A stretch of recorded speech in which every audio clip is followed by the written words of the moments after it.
नमस्कार दोस्तों, Gurukul of politics पर आपका स्वागत है। मैं हूं आपका दोस्त धर्मेंद्र कंवारी और हमारे साथ मौजूद हैं, अब मैं हम सब के प्रिय इसलिए कहूँगा क्योंकि सर कई बार चैनल पर आ चुके हैं, हम सब के प्रिय कर्नल मेहर सिंह दैया जी। कर्नल साहब, आपकी एनर्जी देख के, आपकी फिटनेस देख के, आपके चेहरे का ग्लो देख के है ना, हमें शर्मिंदा होना पड़ता है कई बार। हमें लगता है कि हम उम्र में इतने छोटे हैं आपसे और आपका मुकाबला नहीं कर पाते। आपका धन्यवाद भाई जी। वैसे जिस बैकग्राउंड से जन्म और पालन हुआ है जी, और उसके बाद फौज में जो ग्रूमिंग हुई है, ये उसी का असर है। अदरवाइज बाबा दूर तो कुछ भी कोई नहीं। मेरा अपना तो कुछ भी नहीं है, जो भी कुछ है वो लिया हुआ है, पहले परिवार समाज से लिया है और फिर रही कई कसर फौज ने पूरी कर दी। तो मेरा इसमें कुछ नहीं है, बस वैसे मैं आपका तहे दिल से शुक्रगुजार हूं। कर्नल साहब की 3 पीढ़ियाँ सेना में ऑफिसर रही हैं। इनके दादा, इनके पिताजी, ये खुद और अब इनके बेटे लेफ्टिनेंट कर्नल हैं। पिछले दिनों जब कर्नल साहब हमारे स्टूडियो में आए थे तो मैंने इनसे रिक्वेस्ट की थी कि सर, हरियाणा के सहित हमारा जो रूरल कम्युनिटी है, पंजाब हो, राजस्थान हो, जब बच्चा 11वीं 12वीं में होता है या जब सपने देखना शुरू करता है तो मोस्टली बच्चों के दिमाग में एक विचार जरूर आता है सेना में ऑफिसर बनने का। और एसएसबी में जाके पता नहीं क्या होता है कि अधिकतर लोग पहले दिन ही बाहर हो जाते हैं। तो इस पे ये थोड़ा हंसे और इन्होंने कहा कि मैंने सेना को बहुत बेहतरीन अवसर दिए हैं क्योंकि मैं उस रिक्रूटिंग जगह पे बहुत साल तक रहा हूँ। मैंने रिक्वेस्ट की कि सर फिर एक दिन ज़रूर इस पर टॉक करेंगे। तो सर आज आए हैं। तो आज हमारे लिए बहुत महत्वपूर्ण वीडियो है उन लोगों के लिए, उन बच्चों के लिए जो सेना में ऑफिसर बनना चाहते हैं, उनको ये एक गाइड करेगा ये वीडियो। सर, आप का कैसे जुड़ाव रहा सेना में ऑफिसर देने का, कैसे अपॉर्चुनिटी मिली आपको ये? सबसे पहले धर्मेंद्र भाई, आपका और आपके सभी श्रोताओं, छोटे बड़ों को मेरा राम राम। मैं आपका आभारी हूँ कि आपने पहले भी 2 बार मौका दिया अपने विचार रखने के लिए। और जब पिछली मीटिंग में हमने ये जिक्र आया जी, तो मेरे लिए बहुत सौभाग्य की बात है, क्योंकि 60 साल के बाद में आदमी का ये सामाजिक धर्म बनता है, धर्म कहूँगा, कि वो समाज को वापस करे जी, जो उसने परिवार से, समाज से, देश से लिया है।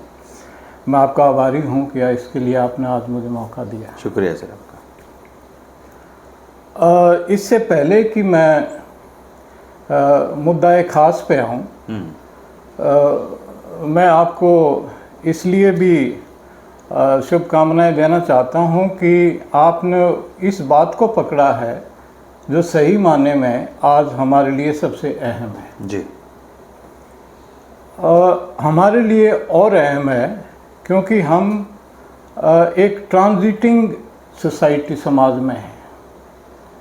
जितना बदलाव हमारे समाज में हुआ है वो शायद ही देश में किसी और में हुआ है, क्योंकि जोग्राफिकली भी ये इम्पॉर्टेंट हो गया, क्योंकि जो भी कुछ हिंदुस्तान में हो रहा है वो इसी नॉर्थ वेस्ट एरिया में हो रहा है, दिल्ली के चारों तरफ हो रहा है। और खुशकिस्मती से हमारे पूर्वजों की अच्छी सोच के कारण हम उसी एरिया में हैं जो कि दुनिया का बेस्ट एरिया है, बेस्ट यहाँ की ज़मीन है, अच्छी आबो हवा है, मेहनत कश लोग हैं। लेकिन अब जैसे पिछले 2-3 दशक में जो बदलाव आए हैं, हम उसके साथ में कोप अप नहीं कर पाए जी, क्योंकि बदलाव तो एक सृष्टि का नियम है, उसको रोक नहीं सकते, आप उसको तैयारी कर सकते हैं।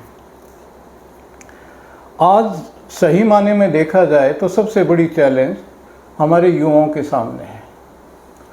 और मैं अपने पिछले 17-18 साल के सामाजिक सफ़र के आधार पे, जिसमें मैं शायद ही कोई ऐसा फील्ड है, हरियाणा गौ सेवा संघ, मैं हरियाणा गौ सेवा आयोग का फाउंडर मेंबर हूँ, मैं यूनिवर्सिटी में एक एकेडमिक प्लानिंग बोर्ड का मेंबर रहा हूँ।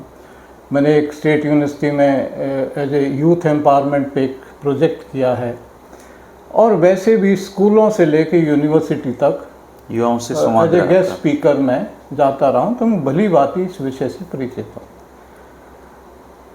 दूसरी बात यह है कि अब वो पेशा वो नहीं रहा जो कि हमारा पुश्तैनी पेशा था। अपने यहाँ कहावत है कि एक जमींदार का लड़का हो गया था, वो बरोटा लेगा होता, उसने उड़े ही भगा दिया। अगर यूँ क्या करे, बोले वो अपने आप ठा ले जाएगा। मतलब उसका एक दूसरा पहलू ये है कि हम अपने बच्चों को अपनी जीविका के साधन में उसी समय उसको इनिशिएट करते थे जी। आज वो पीढ़ी उस स्थिति में नहीं है कि वो नई परिस्थितियों में अपने बच्चों को इनिशिएट कर सकें, जिसकी वजह से इसके भुगतभोगी आज हमारा युवा समाज है। ये मैंने खुद उनके बीच में रह के देखा है। दूसरी बात ये है कि अनलाइक पहले हमारा फोकस आजकल साधनों पे चला गया है। जी। साधन जरूरी हैं, लेकिन सब कुछ नहीं है।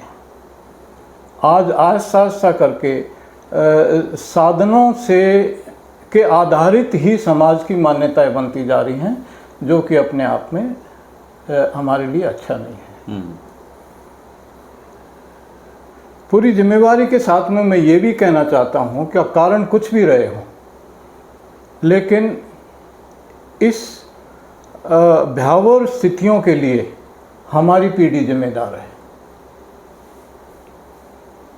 क्योंकि मैं सुबह वॉक करते हुए एक कोट लिखा था। अच्छा। ऐसे ध्यान में आया, बात फसल और नस्ल पर बनाई है जी। तुझे गैर मुद्दे नजर आते हैं, आंख मूंद लेने से भला कब कबूतर बच पाते हैं। बिल्कुल। रहनुमाई है काफिले की तेरी इस दौर में, मौका चूकने वाले रहनुमा नामर्द कहलाते हैं। जी। So the responsibility is on us. मैं आपको इसको कनेक्ट करके बताता हूँ कि अगर हम बच्चे का एजुकेशन सेकेंडरी लेवल से देखें तो सेकेंडरी लेवल तक मुश्किल से पेरेंट्स उसका साथ निभाते हैं। पीटीएम की जो कल्चर है स्कूलों में, इंस्टीट्यूशन में, वो तकरीबन 8वीं 9वीं में ख़त्म हो जाती है। पिताजी और माताजी उसके आस-पास करके पीछे हट जाते हैं और सिर्फ फीस देने तक सीमित रह जाते हैं। मैं एक छोटा सा आपको बीच में इंटरप्ट कर रहा हूँ। सैनिक स्कूल में है, 6 में जाता है बच्चा, तो वो जो टीचर हैं वहाँ के कहते हैं कि 6, 7 और 8 पेरेंट्स आके पूछते हैं, और 8 के बाद पेरेंट्स हमें बुलाने पड़ते हैं, आते ही नहीं, मानते हैं इस बात को।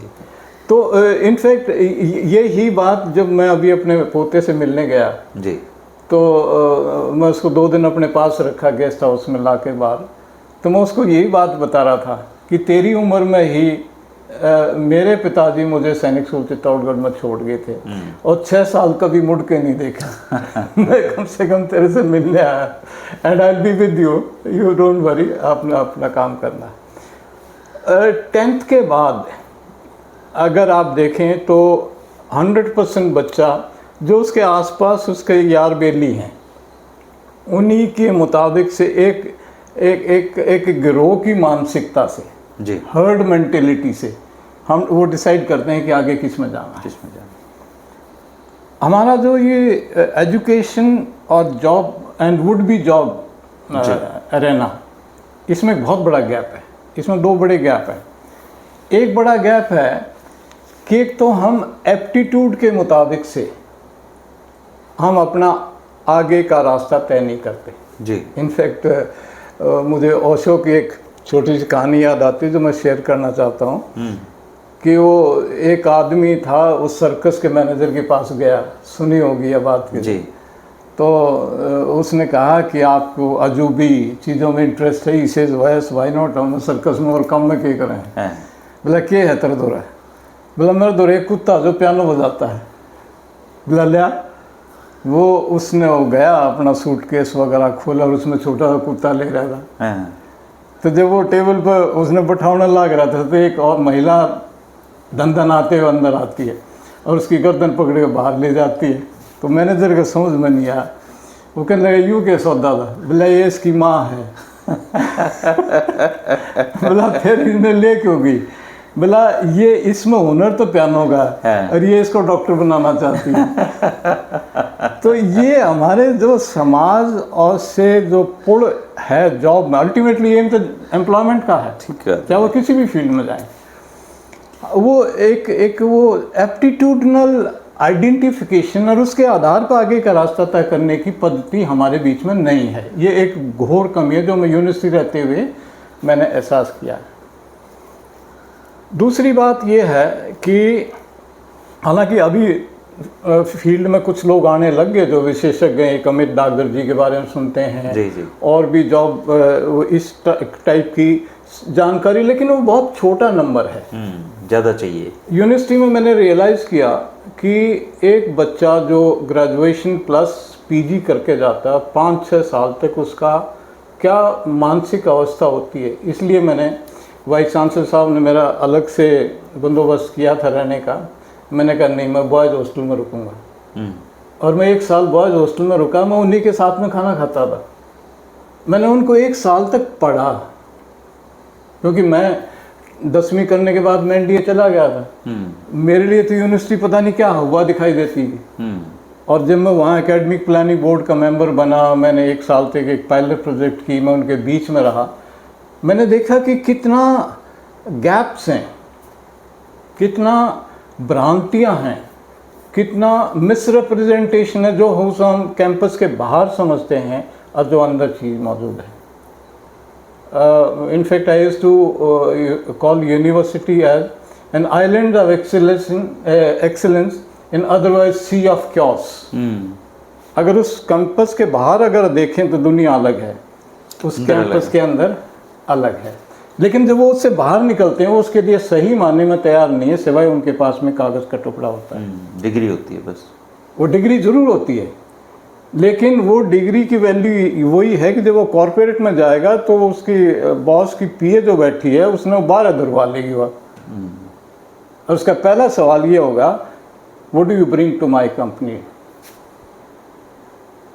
सो ये 2 मेन भ्रांतियां हैं जो कि हमें एज ए सोसाइटी, और वो जिम्मेवारी आप जैसे और भाई बहनें हैं जो सोशल थिंकर्स हैं, ये उनके कंधों पर आती है जी।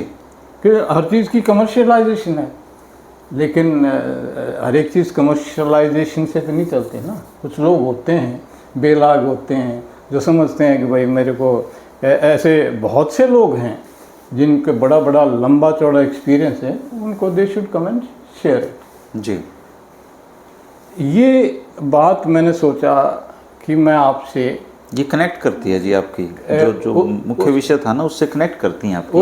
उससे कनेक्ट, बिकॉज डिफेंस सर्विसेज एक डोमेन है, it's one of the many domains and many domains.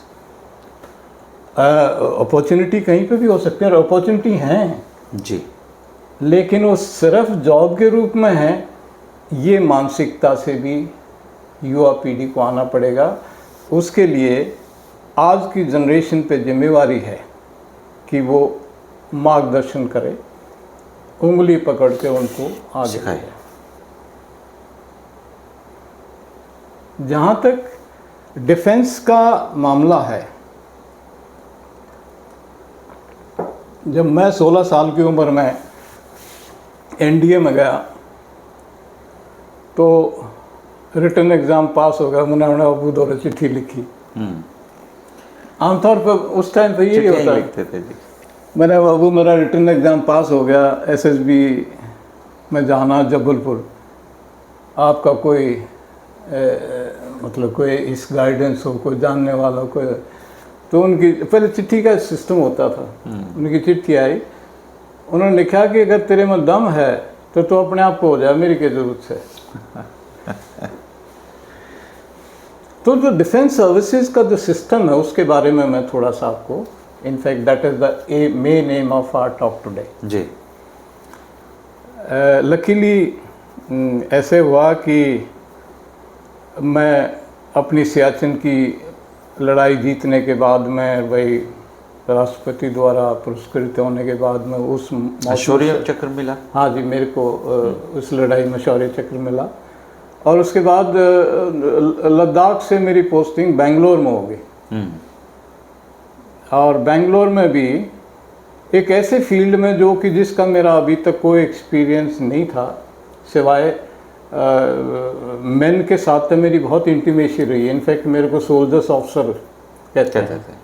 Connectivity इतनी रखते थे। हाँ, मेरा इतना लगाव, इतना इन्वॉल्वमेंट, इतनी आइडेंटिफिकेशन, इतना मतलब एक ही चीज़ के I was part of that body, I was there officer. And हमारा ये कल्चर है इंडियन आर्मी की कि officer is not a separate entity, he is what is the man he is commanding. ये इंडियन आर्मी की culture है जी।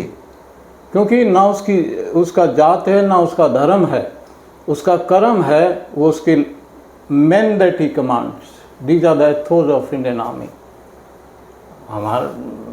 मेरी personality मेरे डोगरा और कश्मीरी जवानों की है, मेरी हरियाणी की पर्सनैलिटी तो है ही नहीं, because I lost it when I got commission at the age of 20। मेरा जन्म है, मेरा पालन पोषण है, मेरे लोग हैं, मैं उनसे कनेक्टेड हूँ, भावना तक मेरी वो सब कुछ है, लेकिन मेरी पर्सनैलिटी वो है जो मेरे मेन की है। बिकॉज हम जो बेस्ट पार्ट ऑफ लाइफ है वो उनके बीच में गुजरती है। इनका तो छुट्टी में आए हैं, पेरेंट्स से मिले, थोड़ा बहुत, इससे ज़्यादा नहीं। तो जो ऑफिसर होने की जो कॉन्सेप्ट है ना, वो एक पहली बात तो जॉब नहीं है। सेना में ऑफिसर ज्वाइन करना कोई जॉब नहीं है। ओके। इनफैक्ट जब हम एनडीए गए तो पहले एक हफ्ते तक डॉक्यूमेंटेशन होती है, और जो सीनियर कैडेट्स होते हैं वो अपॉइंटमेंट होल्डर होते हैं, divisional cadet captain, senior squadron captain, cadet captain वगैरह वगैरह, वो हमारी डॉक्यूमेंटेशन कराते हैं। मुझे आज भी याद है कि हमारे डीसीसी थे वी.के. शर्मा, जो बाद में एयरफोर्स में ऑफिसर बने, उन्होंने ये सेंटेंस कहा था, ये कब की 69 की बात, मुझे आज भी याद है, that to be an officer in the defence services is not a job, it is a profession of arms, which is a much bigger perspective है उसका। एनीवे, तो एक गांव से चल के वहाँ तक पहुँचना और बेरा बिना पाटकद पहुँचा, ये भी बेस्ट था। क्योंकि होश संभाला तो सैनिक स्कूल में छोड़ा है, वहाँ फर्स्ट चांस में एनडीए में चले गए, पता ही नहीं चला कि दुनिया। कितने साल के थे आप जब आपका NDA? I was about 16 and half. तो उस टाइम में ना 10th होती थी क्वालिफिकेशन, +2 नहीं, 12th तो आई नहीं थी। ये 10+2 का एजुकेशन सिस्टम ये हमारे बाद में आया है। तो हमारे 10th होती, 10th में एनडीए एग्ज़ाम हो जाता था, 4 साल की training, 3 years in NDA, 1 year in army, and we are in that line. तो मैं युवाओं को ये कहना चाहता हूँ कि इन परिस्थितियों में पॉजिटिव साइड ये है कि गाइडेंस के साधन बहुत हैं, लेकिन आपके पास कितना ही सामान हो, उसकी उतनी वैल्यू है जिसको आप यूज़ कर सकते हैं। और यूज़ करने की गाइडेंस आपकी अंदर से आएगी, बाहर से नहीं आएगी।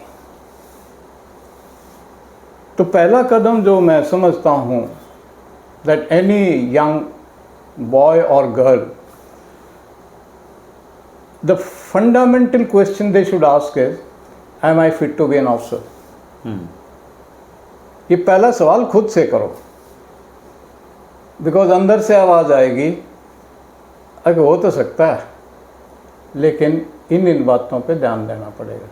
इनफैक्ट धर्मेंद्र भाई, मैं बड़ा एक किस्सा सुनाता हूँ अपने जी। मैं कमांड करने के बाद में सिकंदराबाद में डिप्टी ब्रिगेड कमांडर गया, तो पूरा हेडक्वार्टर का मैं ओवरऑल इंचार्ज होते हैं। तो मेरे पास एक लड़का था हवलदार संतोष सिंह, रेवाड़ी का था। तो मैंने उसका काम करने का तरीका देखा।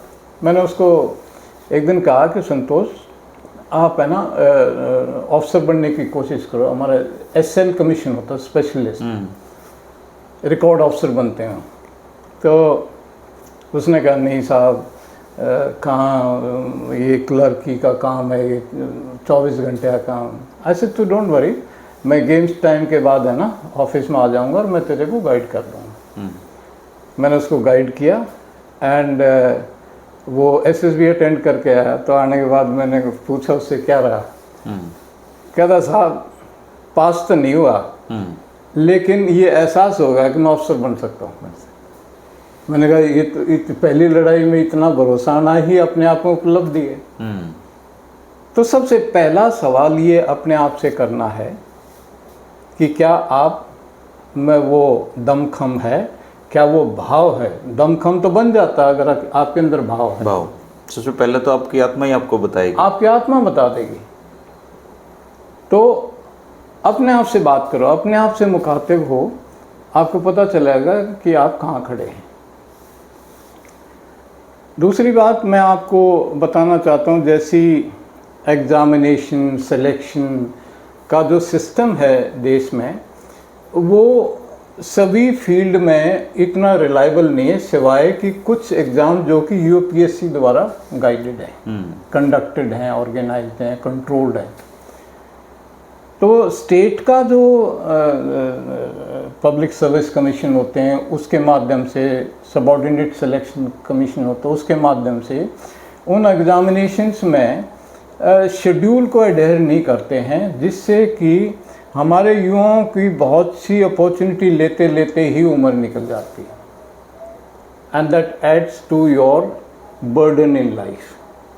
तो इसलिए डिफेंस सर्विसेज, आपने आज तक नहीं सुना होगा कि कोई एग्ज़ाम कैंसिल हुआ है या किसी का पेपर लीक हुआ है या कोई धांधलेबाजी। डिग्निटी बनी हुई है उसकी। So you should prioritise when you decide on a career towards in favour of defence services. Now defence services का ऐसा है कि जहाँ तक जानकारी का सवाल है, आज टेक्नोलॉजी का युग है, इंफॉर्मेशन जो है बिल्कुल ऑन ए प्लेटर है, on a click of a button है। All information is available. किसी को किसी से पूछने की ज़रूरत नहीं, गूगल बाबा सोनते सोनते बता देगा कि क्या करना था। ठीक बात। तो एजुकेट योरसेल्फ एंड देन उसको रिलेट करो अपने potential and your willingness to work in a particular area. In this case, defense services. Defense services का धर्मेंद्र भाई, अगर मैं साधारण से साधारण तरीके में समझाने का प्रयास करूं, तो जो हमारा सिस्टम है वो बॉडी से कोरिलेट हो सकता है। हम उसका कैसे उसका करते हैं। पहली बात, इट्स नॉट एन एग्ज़ाम। ठीक है जी। कि आपने इंटरव्यू क्रैक कर दिया, एग्ज़ाम टेस्ट क्रैक कर दिया, there is nothing of that sort. इसके दो पहलू हैं। एक पहलू है UPSC का, which is like any other examination conducted by UPSC और स्टेट पब्लिक सर्विस कमीशन और सबऑर्डिनेट। आपने एग्जाम दिया, SSB के लिए चुने, उनका सिलेबस है, आपने एलिजिबिलिटी के मुताबिक से फॉर्म भर दिया, आपने एग्ज़ाम दे दिया, उसका रिजल्ट का वेट करें, वो है, दैट इज़ ए प्रोसेस। हाँ, उसमें ये है कि it is time bound, because जैसे मैं NDA की अगर बात करूँ, साल में 2 बार होता है। उसकी वही डेट होती है जिस दिन नोटिफिकेशन निकलेगा, वो तकरीबन वही डेट होती है जिस दिन एग्जामिनेशन होगा। एंड उसका ये है कि विद इन 3 मंथ्स आपका रिजल्ट आ जाएगा, बिकॉज उन्होंने अगले बैच के लिए कैंडिडेट देने हैं। उसके लिए उन्होंने कम से कम 2 महीने सर्विसेज सिलेक्शन बोर्ड को देना पड़ेगा। सर्विसेज सिलेक्शन बोर्ड रिजल्ट बना के UPSC को सबमिट करेगा और वो मेरिट लिस्ट निकालेंगे। मोटे तौर से ये इसकी प्रक्रिया है। तो इसमें तो कोई जानकारी रिपीट करने की आपके चैनल के माध्यम से कोई जरूरत नहीं है जी, बच्चों को पता है, ये सबको पता है। मसला शुरू होता है कि जब रिटन एग्ज़ाम का रिज़ल्ट UPSC अनाउंस करती है, तो जनरली जो सर्विसेज सिलेक्शन सेंटर्स होते हैं वो 1:5 की रेशियो में, वो हमारे टाइम ऐसे होता था, I don't know the latest policy, but there is a ratio कि if there are 300+ vacancies in NDA और 500 समथिंग, देन इनटू 5 लगा लो आप, इतनों को they send a call letter. Call letters भी रिस्पेक्टिव जो सेंटर्स हैं, पहले 3-4 सेंटर ही होते थे, इलाहाबाद था, बेंगलोर था, भोपाल था, पहले जबलपुर था, वो क्लोज होके इलाहाबाद आ गया वगैरह वगैरह। करंट वन है, everyone knows, it is a in open source में है। उसका आप फिर आपके पास में जब रिजल्ट आ जाता है तो आप उसकी तैयारी करते हैं। तो बेसिकली मैं कुछ बातें आपको तैयारी के बारे में बताऊं। जी बताइए। सबसे पहले मैंने कहा कि भाई you should convince yourself that you are the candidate that I as an assessor in the SSB is looking for. जी मैं हूँ जिसको इतने दिन से ढूंढ रहे थे। You got to look worthy of that. मैं आपको ऑर्गेनाइजेशन के उसमें बताऊं कि जो सर्विसेज सिलेक्शन बोर्ड होता है उसमें 3 मेंबर्स होते हैं। उसमें सबसे यंग जो मेंबर होता है वो ग्रुप टेस्टिंग ऑफिसर होता है। अच्छा जी। और वो यूनिफॉर्म वाला होता है, जो रिसेंटली कॉम्बैट में या मेन के साथ में सर्व करके आया है, फील्ड में रहा है, डिफ़िकल्ट एरियाज़ में रहा है, वो लीडरशिप की रिक्वायरमेंट को समझता है। लेकिन उसके और हुनर हैं, और हुनर है very keen sense of observation. मैं तो मजाक में कहा, मैं मानस की आँख की पुतली देख कर बता दूँ कड़िया खून है। दिस नेचर्स का हर आदमी शिफ्ट है, उसके ऊपर वो देने वाला बहुत महान है, वो पता नहीं किसको क्या देता हो। तो as an assessor at least that's what I felt that he has given me, he has blessed me with that trait. Then he has a very analytical mind and he multitasking का एक्सपर्ट है। Like for example उसके सामने activity हो रही है, 10 बच्चे हैं group के अंदर, वो सुन भी रहा है, देख भी रहा है, रिकॉर्ड भी कर रहा है। इनमें से कौन सा? वो आप 10 फुट के डिस्टेंस पर मैं टेक्निक बताऊंगा आपको कैसे करते हैं, और उसको हाउ टू प्रिपेयर योरसेल्फ। तो सबसे पहले जीटीओ होता है, उसके साथ में एक साइकोलॉजिस्ट होता है, और उसके साथ में एक इंटरव्यूइंग ऑफिसर होता है। ये 3 लोग हैं जो कि एक कॉमन सेट ऑफ क्वालिटीज़ को लेकर अपने अपने टूल्स का इस्तेमाल करते हैं। लाइक ग्रुप टेस्टिंग ऑफिसर की मेनली एक्टिविटी ओरिएंटेड काम है, उसके सामने हो रहा है, बात भी हो रही है, काम भी हो रहा है, उसके आधार पर वो उसके असेसमेंट करता है। वो कहता है candidate number chest number 12 is clear. उसका एक सिस्टम है मार्क्स देने का, so that it is understood by the concern staff at army headquarter कि इसका ये मीनिंग है। वी कॉल फाइनली उसको एज ए रिपोर्ट के रूप में ड्यूली क्वान्टिफाइड वो सबमिट होती है। उसी तरीके से साइकोलॉजिस्ट का उसका पूरा दिन मिलता है उसको, वो अलग अलग सिचुएशन आपको फीड करता है। वो स्क्रीन पे फीड कर ले, या फिर लिख के दिखा दे, या फिर कोई ऐसा मटेरियल आपको दे दे, उसको देख के आप लिखें। मतलब it is written on a dossier. At the end of the day वो सब डोजियर्स को इकट्ठा करता है, और अगले 2 दिन अपने ऑफिस में बैठ के वो डोजियर्स का जो लिख के दिया है उसको डिकोडिंग करता है, और अपनी ट्रेनिंग के मुताबिक फिर रिपोर्ट तैयार करता है। उसी तरीके से इंटरव्यूइंग ऑफिसर है, वो अपने ऑफिस में बैठा है, एक एक करके बुलाता है, 45 मिनट्स to 1 hour का वो बात करता है, और बात के माध्यम से जो सवाल जवाब होते हैं उसके आधार पर रिपोर्ट तैयार करता है, मार्क्स देता है। अब तीनों असेसर एक दूसरे से बात नहीं करते, मिलते नहीं हैं ना, ओके, जिक्र नहीं होता। चौथे दिन कॉन्फ्रेंस होती है, और हम कॉन्फ्रेंस में बैठते हैं, क्योंकि मेरे जो सिस्टम है जीटीओ का उससे उसका, क्योंकि वो पर्सनली बात कर रहा है, होते देख रहा है, 2 दिन देख रहा है कि साइकोलॉजिस्ट के पास 2 दिन में जो लिख के चला गया, आप उसको दोबारा नहीं बुला सकते, इसका क्या मीनिंग है।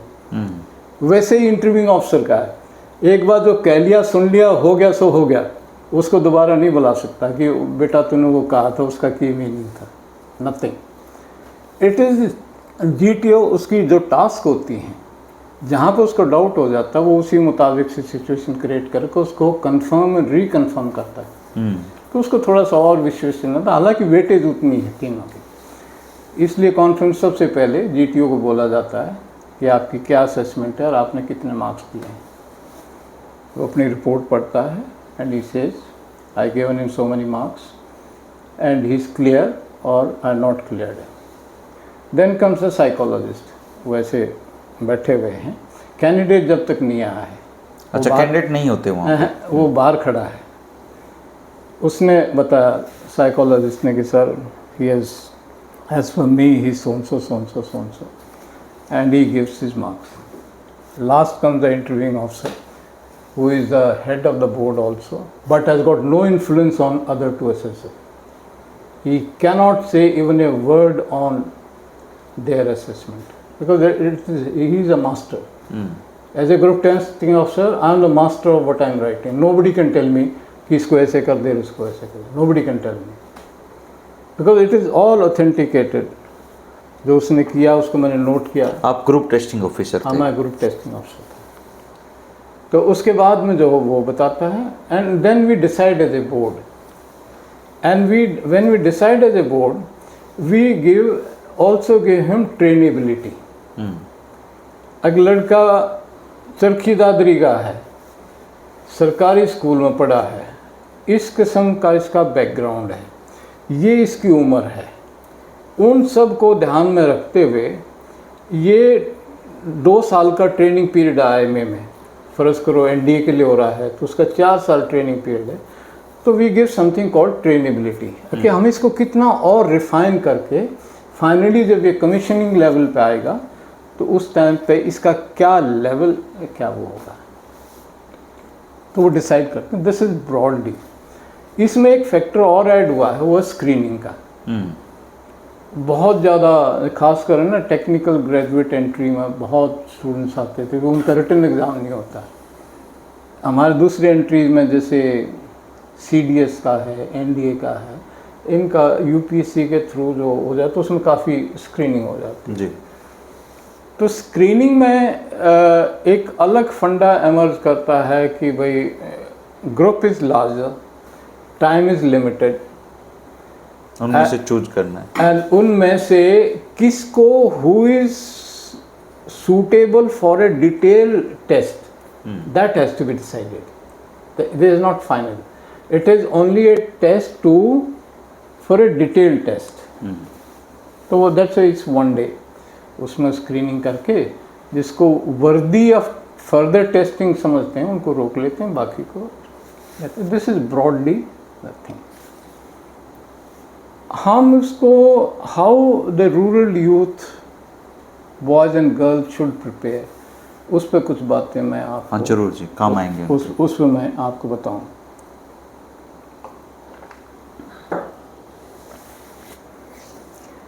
First and the foremost thing is your physical health, because you will agree with me कि अल्टीमेटली जब आप ऑफिसर बनेंगे, जो आपको, जिनको आप कमांड करेंगे, you go to be shade better and shade better in every field.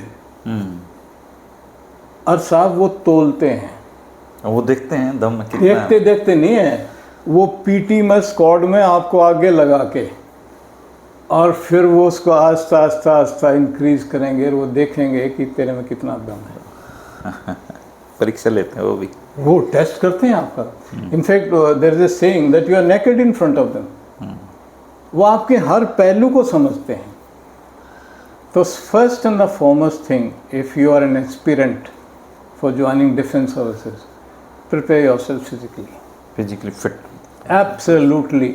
सुई की नोक में से निकलने वाला, अपने आप को वैसा तैयार करो. बिकॉज कम्युनिकेशन का एक फंडा है दैट 55% इज अनस्पोकन। आप पहली बार किसी से मिल रहे हैं, बगैर मुंह खोले और एक इम्प्रेशन बनता है कि भैया इस तो बात भी करो कि नहीं करो, जज करते हैं। जी सर। और कईयों का ऐसा होता है जिससे जी करे बात करने का। इनफैक्ट मैं मजाक में बता देता हूँ, जब बैच आता है तो वो ओपनिंग एड्रेस होता है जो कि हमेशा ट्रेडिशनली जीटीओ करता है, और वहाँ पे बड़े सिविलियन एम्प्लॉयज़ हैं, जो चाय पिलाने वाला, कोई ये गाइड करने वाला होगा। तो 1 घंटे का वो इंट्रोडक्टरी वो होता है जो ग्रुप टेस्टिंग ऑफिसर एड्रेस करता है। तो वो मजाक में पूछ लेते हैं कि साहब तकरीबन फ़र्ज़ करो 100 का बैच बैठा है, अरे 1 घंटा मैं बोल रहा हूँ तो मेरी नज़र जो है पड़ रही है। वो मेरा तरीका है वो। तो वो मजाक में मेरे को चाय पिलाते टाइम पूछ रहे साहब कितने को हो जाएंगे। मतलब इतने रम गए ना उसमें, पहचान जाते थे इनमें कितने के हैं। मेटा यार यू अलग है। तो उस काबिल बनाओ ना कि नज़र आप पर टिके। अगर नज़र नहीं टिके तो आपका सौदा ही कुछ नहीं है। यू में भी आइंस्टाइन, बट कम से कम फर्स्ट इम्प्रेशन में वो ये एक तो पहली बात ये। फिर आप you will agree with me that intellectually you got to be a shade better. Why shade better? Much better than them. आज का जो जवान भर्ती होके आ रहा है, he is as educated, as aware as you are. In fact, he is better than you, Dharmendra भाई। वो पहला भर्ती हुआ है अफसर से, पहला शादी करता है, पहला घर बनाता है, और पहला रिटायर हुआ है। He is much smarter than you. And imagine वही आदमी लड़ाई में, आप कहने की जरूरत नहीं, आपके इशारे के ऊपर वो अपनी जान दे देता है। That means you are proved worthy of that. तो अगला सवाल, mentally you got to be so sharp, so rational, so analytical, and your communication has to be absolutely to the point and for impact. मतलब असर हो जो आप बोल रहे हैं, वो एक हुनर है जो कि डेवलप किया जा सकता है। उसको कम्युनिकेशन स्किल बोलते हैं। दुनिया भर के काउंसलर्स हैं, एकेडमीज़ खोले हुए हैं, वो तरीका सिखाते हैं आपको। तो ये एक चीज़ है जो कि डेवलप की जा सकती है जी। लेकिन इसका आधार ये है that you got to inculcate a reading habit। आपको एक पढ़ने की एक कल्चर डेवलप करनी पड़ेगी, वो आप में भूख जगानी पड़ेगी कि आप कुछ पढ़ना चाहते हैं। आदत डालिए, क्योंकि जब आप एक चीज़ के आदी हो जाएंगे तो नेचुरली उसमें बहुत सी चीज़ें जुड़ के बगैर रियलाइज़ किए आपके अंदर आ जाती हैं। जी। वो कहते हैं ना, खुदा जब हुस्न देता है नज़ाकत आई जाती है। ये सच्चाई है। तीसरी बात इसमें क्या है कि हम क्या करते हैं कि वो इंटेलिजेंस रेटिंग हम असेस करते हैं, वो साइकोमेट्रिक टेस्ट कंडक्ट करते हैं। हमारा जो साइकोलॉजिस्ट एस्पेक्ट है वो करते हैं, एंड दे फिक्स अप 1 से 5 तक ग्रेडिंग करते हैं। तो तकरीबन 3 वालों को थोड़ा हम समझते हैं कि हाँ भाई देखा वाली कर लेनी चाहिए। तो आपको उस टाइप का then is your written power, you go to practice, because जो जितने भी टेस्ट हैं वो सारे अगेंस्ट टाइम हैं। फर्ज करो साइकोलॉजिस्ट ने आपको एक पिक्चर दिखाई जी, and he says here is a piece of paper and you got 1 minute to write what you feel about it. And if you are not very fast in writing, and more important, clear about what you want to say, बहुत लंबा चौड़ा कहने का आपके पास समय नहीं, because after 1 minute he will switch off the thing and it is gone. यही बात। So got to be very very fast. Next is that how you present, whether verbally or in written, has to be to the point, brief, and absolutely showing yourself a shade better than others. Because वहाँ आप जैसे 50 आए हुए हैं, हालांकि is not bound by any quota और anything, he may select all 50, he may reject all 50, खाली भी रह सकती हैं कति जीरो। ऐसे बैचेज हैं जो कति जीरो चला जाता है। We are not bound by any कि भाई ये 50 हैं, इसमें भाई 3 तो लेना ही लेना, ऐसा कुछ नहीं, कुछ नहीं, खाली पूरा बैच, खाली पूरा बैच। और क्या होता सिलेक्शन पूरा बैच? हाँ इज। अब जैसे as a GTO I have minimum 6 and maximum 10 in my group. If they are worthy, I can select all 10, and if they are not, then I may say sorry, nobody is. So we are not bound by this. So what we are talking of, merit. So you got to develop that merit in yourself. वो आपके अंदर उजागर करना है आपने। ये यहाँ तक का मामला है हेड का। Then comes your heart. Dear friends, you got to understand कि we are a group centric organization. हमारी जो परफॉर्मेंस है, हमारी जो एक्सेप्टेंस है, वो भी ग्रुप आधारित है। अगर मेरी टीम अच्छा कर रही है तो मैं सिर्फ उसका हिस्सा हूँ, मैं उसका पार्ट एंड पार्सल, जैसे हमारे यहाँ कहते हैं 1 for all for one।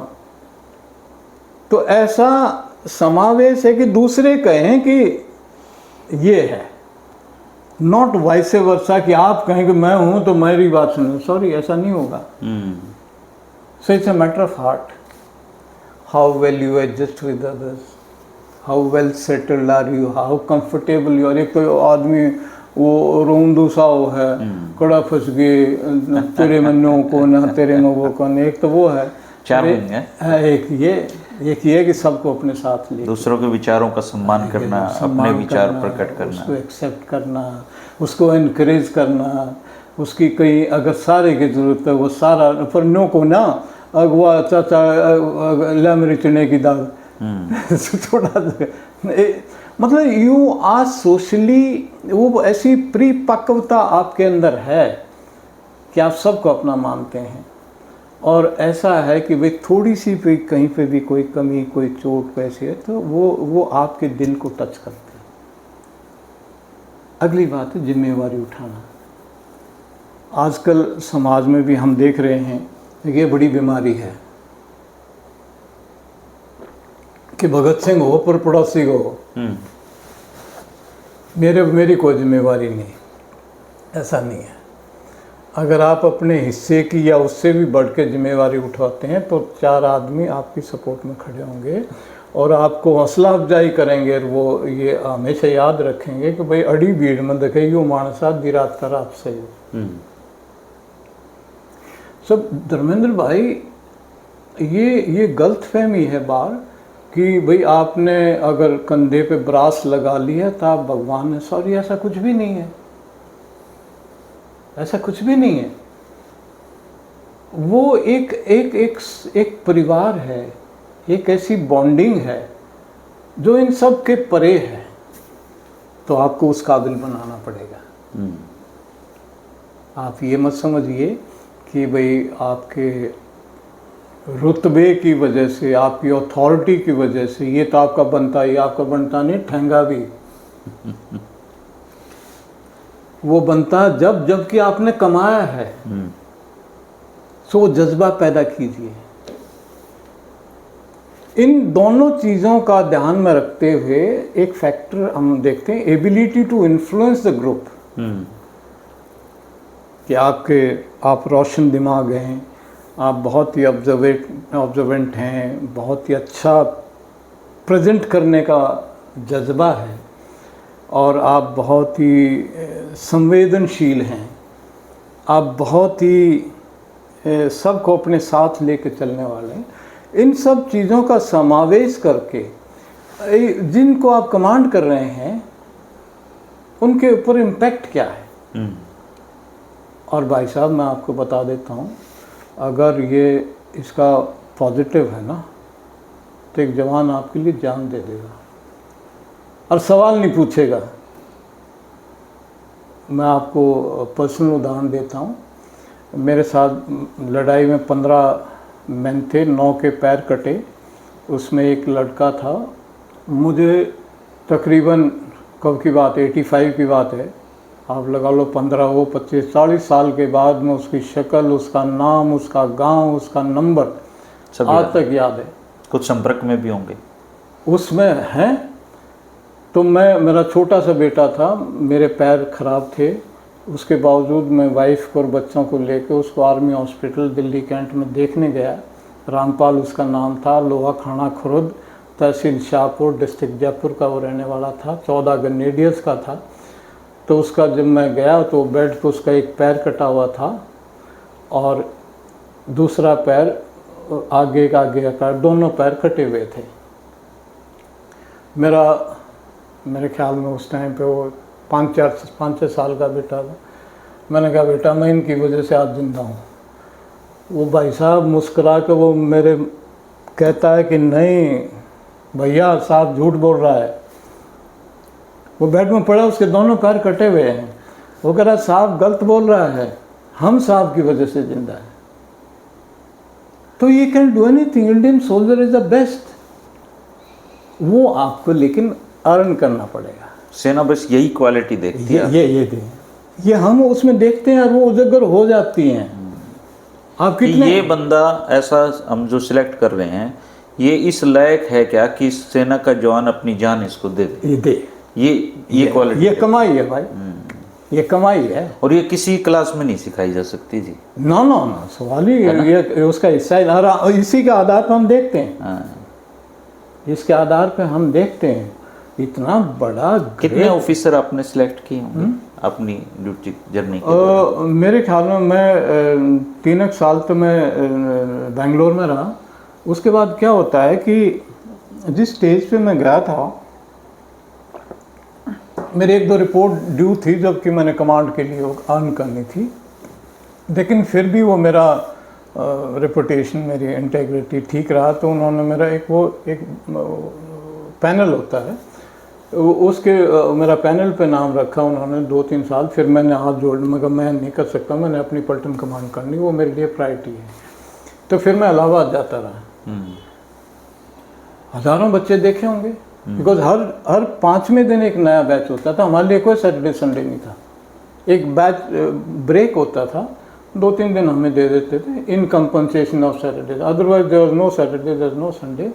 इसी संदर्भ में आप कहना चाहते हैं, मैं 2 नाम आपको बताना चाहता हूँ। और वो इंसिडेंटली वो रोहतक के लड़के थे। अच्छा। एक था राजीव जून, उसका फादर मुझे आज भी याद है। यहाँ पे कोई मिल्क प्लांट है, उसमें पता नहीं विटा मिल्क प्लांट है, उसमें वो एम्प्लॉय था। उसकी डेथ हो गई थी। उसकी माँ जो डेयरी करके गुजारा करके उसको पाला, और वो लड़का साइकोलॉजिस्ट के पास क्लियर नहीं था। हमारी 45 मिनट बहस हुई बोर्ड में। मैं तो कहूँ कि इसमें है, साइकोलॉजिस्ट कहे कि सर ये चीज़ें क्लियरली नहीं आई हैं। हमारे ये बड़ा फ्रीडम है, हम पूरा बिफोर वी ड्रॉप और take in a candidate there is a thorough discussion. अगर एक आयोटा ऑफ डाउट भी है तो हमारा डिस्कशन हो रहा है। मैं कह रहा हूँ कि ये लड़के में दम है, इसमें ये बात है, आप बताइए क्या ऑब्जर्वेशन है आपके सिस्टम के मुताबिक। Ultimately I prevailed, this boy was taken. Dharmendra भाई, बड़े गर्व की बात है, वो लड़का वो मेजर बना और वो इंडियन आर्मी का one of the highest decorated बना। वो शहीद हुआ, अशोक चक्र उसकी मिला। दूसरा एक लड़का था सेकंड लेफ्टिनेंट राकेश सिंह।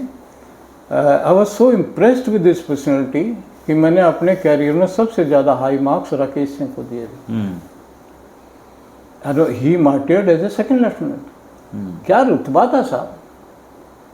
तो दोनों तो ये अशोक चक्र आते हैं, मेरे लिए बड़ी गर्व की बात है। दोनों सिलेक्शन आपने इनफैक्ट जब मैंने राकेश सिंह की रिपोर्ट पढ़ी तो मेरा प्रेसिडेंट बोलता है कि इज ही दैट गुड?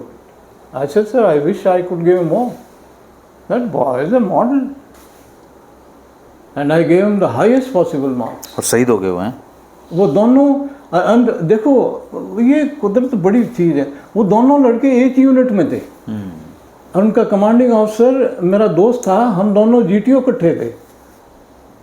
वो Randhir became a CEO of 22 grenadiers, we were GTOs together in the same board in Bangalore, अरे दोनों लड़के उसी बोर्ड के थे। तो ऐसे कर बड़ा अच्छा लगता है कि when you have a genuine, कि हमारा फंडा है कि we are a via media between the individual and the institution. कोई इन्फ्लुएंस किसी प्रकार का बोर्ड में काम नहीं करता? 100% नहीं है। देखो ऐसा है कि पहली बात तो ये एक जो वैल्यूज़ है ना, ये एक इंडिविजुअल मामला है कि आप उसको कैसे देखते हैं, कौन किस हद तक किस इश्यू को एक्सेप्ट या रिजेक्ट करने की कम मादा रखता है।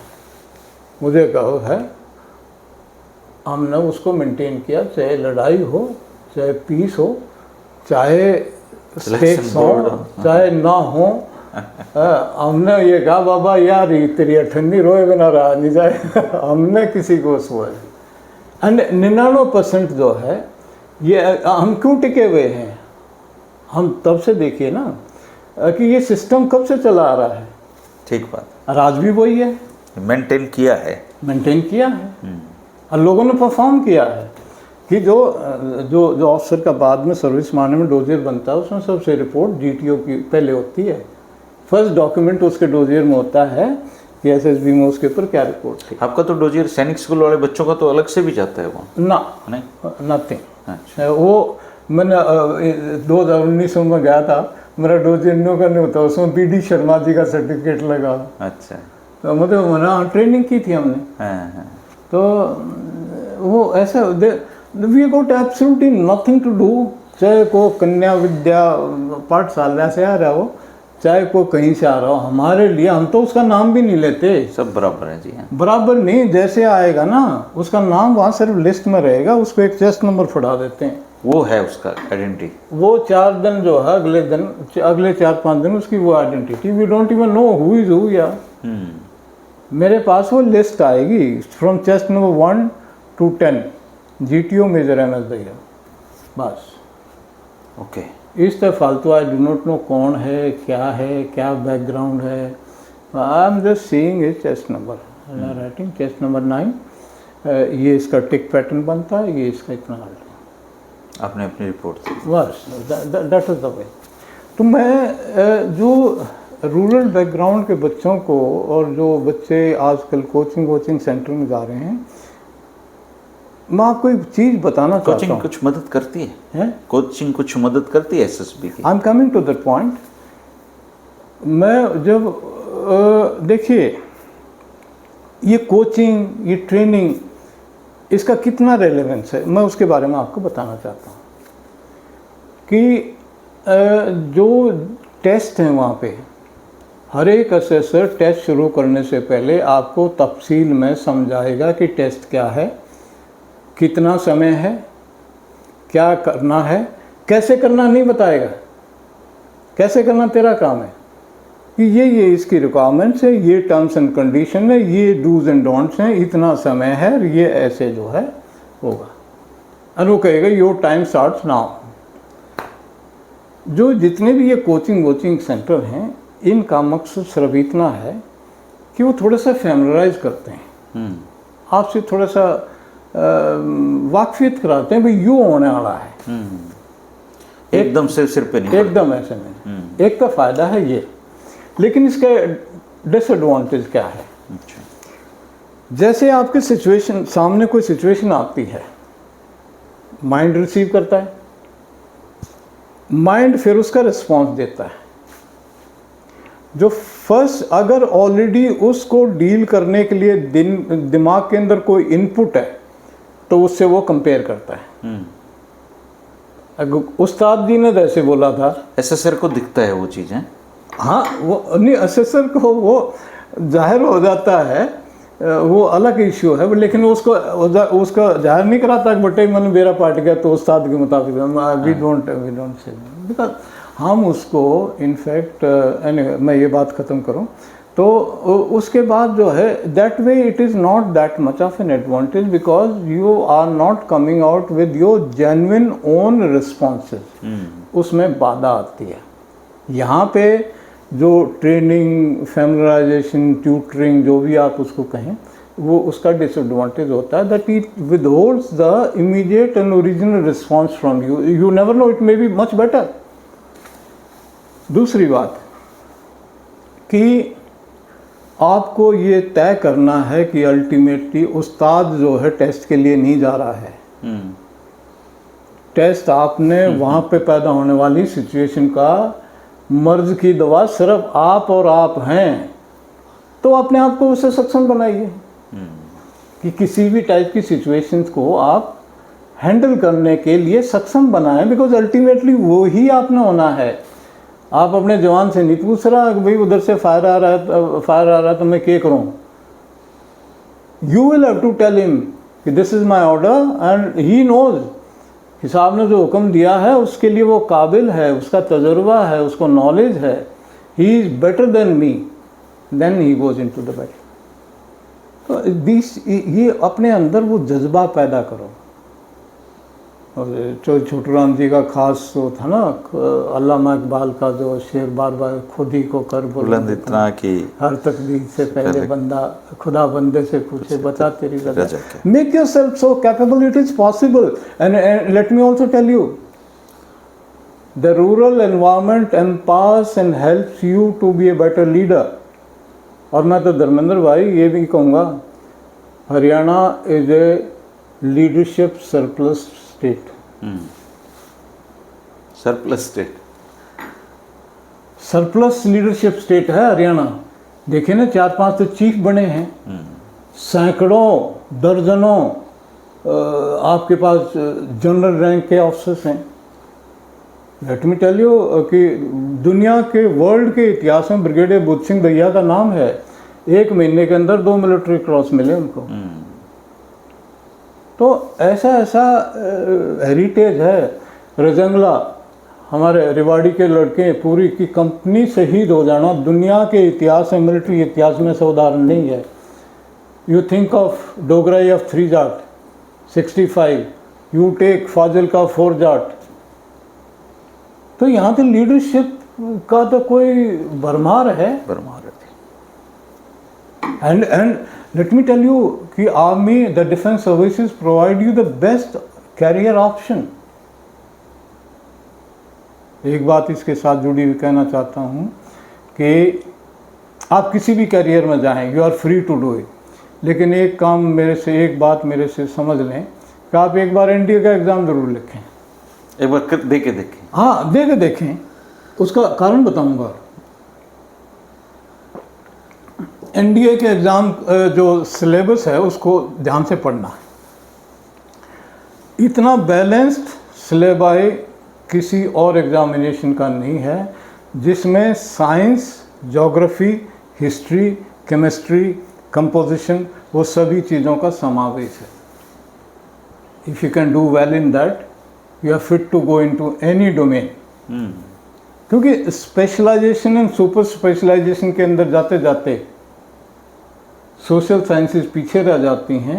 अल्टीमेटली आपने जो सोशल बीइंग रहना है इस दुनिया में, यही रहना है जी। अगर उसको आप इग्नोर करते हैं at the cost of your so and so, then you will not be human being. And इस दुनिया में ultimate is to be human being. चाहे आप किसी में, चाहे आप रॉकेट साइंस के मास्टर हों, ultimately you got to be human being, buying vegetables from the market and cooking the same or similar type of kitchen and eating on the same table. That is the essence of being a human. ठीक बात है sir. तो बच्चों को मतलब एक बार NDA में बिठा के देखो, आप एक बार बैठ के देखो। भाई साहब, आई थिंक 90 के दशक में तो ऐसा था कि ये अच्छा, स्पोर्ट्स कुछ हेल्प करता है जी? स्पोर्ट्स कैसे हेल्प करते हैं? देखिए, sports is very very essential for a active life. Number one, sports are not only for your physical fitness. Sports value add to your personality. जी. आप किसी भी एक फील्ड में हैं, किसी भी एक स्पोर्ट्स में अच्छा हैं, वो आपकी पर्सनैलिटी के अंदर वो ऐड करेंगी. You must adopt, it may be any field that you may be. जी. वो आपको ज़रूर जो है, वो स्पोर्ट्स क्या है, आपकी पर्सनैलिटी को वो उजागर करती है, ऐड करती है. और आप स्पोर्ट्स करें बच्चे, वो ज़रूर करें. सेना में जाना है जिनको, वो नहीं जाना वो भी सेना में जाएं या ना जाएं, स्पोर्ट्स करें. स्पोर्ट्स आपको एक अच्छी ज़िंदगी जीने का एक बहुत ही अच्छा, बिकॉज 24 घंटे में अगर फ़र्ज़ करो 8 घंटे आप सोते भी हैं, इन योर जिस समय पे आप उठे हुए हैं, जगे हुए हैं, उस समय पे एक्टिव अगर स्ट्रक्चर्ड तरीके से आप ज़िंदगी जी रहे हैं, early to bed, early to rise, makes a man healthy, wealthy and wise, ये सब चीज़ें जो है वैसे ही नहीं कही गई हैं. इनका मीनिंग है आज का युवा सबसे ज़्यादा इनसेंसिटिव हो जा रहा है. What he is eating. Dharmendra भाई, आपने हमारी हेल्थ के बारे में कह तो दिया कि कितने डिसिप्लिन के साथ हम रहते हैं, वो उसी का नतीजा है. समय पे खाना, अच्छा खाना, टाइम से खाना. खाने के दो हिस्से हैं, एक है स्वाद, एक है न्यूट्रिएंट्स. न्यूट्रिएंट्स पीछे चले गए हैं, सिर्फ स्वाद आधारित हम अपने पेट में डाल रहे हैं. We are doing injustice to our digestive system. और उसके लिए माफ़ करना मेरी बहनें नहीं, किसी दिन मैं अभी आइडिया है, किसी दिन आप पूरा आपके हेल्थ पे ही बात करेंगे. यस यू, बस व्हाई नॉट. क्योंकि आपके उम्र के जितने भी लोग हैं वो काफ़ी सीख सकते हैं इस सिस्टम. They should. और एक बात, हाँ, ये जो आज आपने बात की है ना, इसका एक बहुत बड़ा सामाजिक एंगल है, उसके बारे में भी मैं हाईलाइट आपको कर दूँ. देखिए, मान लीजिए 25 साल की उम्र में एक कपल शादी करके बच्चे पैदा करता है, दोनों कैरियर में हैं. बच्चों का ग्रो होना और उसके कैरियर में आगे बढ़ना कंधे से कंधा मिला के चलते हैं. प्रायोरिटी आजकल कैरियर को दे रहे हैं. मेरा इतने का पैकेज है तो मैं इसको इतने का पैकेज करो. उससे क्या हो रहा है, डायरेक्टली असर ये हो रहा है कि हम अपने बच्चों की परवरिश नहीं कर पा रहे हैं. जब हम पूरी पीक पे पहुंच जाते हैं तो हमें पता चलता है कि हमारे बच्चों को वो नहीं मिला जो हमें देना चाहिए था, तो फिर आप जीरो हो जाते हैं. मैं रिसेंटली अमेरिका गया था, तो कई परिवारों ने मेरे को इनवाइट किया, बातचीत की, मैंने उनसे बच्चों से बात. सबसे बड़ी चैलेंज धर्मेंद्र भाई, सारी ज़िंदगी खपा के लोग सेटल हो गए, बड़े बड़े घर बना लिए, मोटा पैसा इकट्ठा कर लिया, बट द नेक्स्ट जनरेशन को जो रास्ता दिखाना था उसमें चूक गए हैं. बहुत से लोग इसके मार्ग में सफ़र कर रहे हैं. These are, life is a balance. In fact मैं एक कलकत्ता में रुका हुआ था, मेरे एक दोस्त ने मुझे समझाया कि ज़िंदगी है क्या. ज़िंदगी ने बड़े आसान तरीके से समझाया. इसे ज़िंदगी सिर्फ एक क्वेश्चन पेपर है जिसमें 10 नंबर हैं, 10 सवाल हैं, हर एक सवाल के 10 नंबर हैं, टोटल जो है उसके 100 हैं, 3 घंटे का समय है, और 10 के 10 का जवाब आपने फर्राटे से आता है. आप हंगा ला लियो, 65% से फालतू मार्क्स नहीं आएंगे. अच्छा जी. क्यों? क्योंकि आप सभी सवालों को बराबर की जानकारी रखते हैं. तो आप क्या करोगे, 1 घंटे मुश्किल से 2 सवालों का जवाब देंगे, क्योंकि आप इतना कुछ लिखना चाहते हैं, फॉरगेटिंग दैट इसके मैक्सिमम मार्क्स सिर्फ 10 ही है. क्यों? आपका पैकेज बेसिक से 5 करोड़ का हो, मतलब ये है ना कि अगली जनरेशन के घुटनों में दम है या नहीं है. It is equal, so it's a balance. It is a balance which has to be kept in mind. ठीक है भाई, बहुत बढ़िया sir. Thank you so much. शुक्रिया आपका. और अगर घर में बच्चे हैं तो 3 चीज़ें मैं मोटी मोटी सर के इंटरव्यू में आपको बता दूं, मैं जो सीख पाया हूं. पहली बात तो यह है कि बच्चों को एक बार एनडीए का एग्ज़ाम देने दें. उससे क्या है, उन्होंने क्या सीखा है 12वीं तक वो पता लग जाएगा. वो जीवन की किसी भी फील्ड में जाएंगे तो उनको ये एक्सपीरियंस उनको काम आएगा. दूसरा, बच्चों को एक्सपोजर दें, और ये एक्सपोजर एक दिन में नहीं दिया जा सकता, 2 दिन में नहीं. ये तो एक प्रोसेस है. जब वो स्कूल जाना शुरू करता है या आपकी पेरेंटिंग शुरू होती है तब कि वो एक्सपोजर उसका काम आएगा. बिल्कुल. और तीसरा मुझे एक चीज़ समझ में आई सर कि आर्मी ऑफिसर या किसी भी फील्ड में किसी भी प्रकार की सेना में ऑफिसर ये बनते नहीं हैं, ये मतलब बाई बर्थ ही होते हैं जिनको आप लोग चूज कर लेते हो Yes. उस बैच में से। yes. और किसी प्रकार की ट्रेनिंग अगर आप दे सकते हैं तो यही ट्रेनिंग दें कि बच्चे आप खुद को एक्सप्रेस करना सीख जाएं, अपने आप को सक्षम बनाए। हाँ, और दूसरों को साथ लेके चलना सीखें। बिल्कुल। तो यही चीज़ें आप लोग देखते हैं। बहुत ही महत्वपूर्ण बातें आपने लास्ट में एक लाइन और ऐड कर दूं जी। हम जब यंग थे तो इंटेलिजेंस कोएफिशिएंट IQ नाम की चिड़िया थी। हाँ, मैंने भी दिए हैं। आस्ता आस्ता वो EQ बन गई। हाँ। आज का उसका रूप है एडवर्सिटी कोएफिशिएंट जी। मतलब डिफिकल्ट सिचुएशन को हैंडल करने की क्षमता है। अगर ये क्वालिटी है तो बच्चे का सिलेक्शन हो जाएगा, वो सिलेक्शन हो जाएगा और वो कामयाब इंसान बनेगा। आज हम अपने बच्चों को हर रूप से बचाने की कोशिश कर रहे हैं, वो गलती है।